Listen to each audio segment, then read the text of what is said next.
Lorsqu'on procède de cette façon à des arrestations massives, c'est ce qu'on appelle dans le jargon policier donner un coup de pied dans la fourmilière. Il faut savoir que ce sont des opérations qui sont rarement très opérantes et parce que d'une part elles donnent l'alerte, l'alarme dans un certain nombre de milieux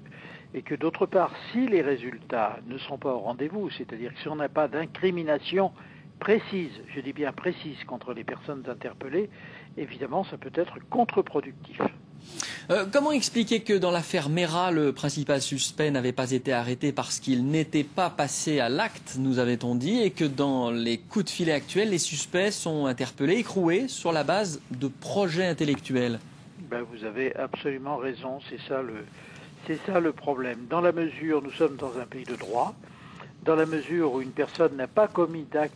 délictuel, on ne peut pas lui faire un procès d'intention et l'interpeller. Donc autant l'attitude des services de sécurité, enfin en l'occurrence la DCRI, est tout à fait compréhensible dans l'affaire Mera, autant là il faut tout de même regarder ces interpellations, d'autant plus qu'elles sont massives, avec un certain recul.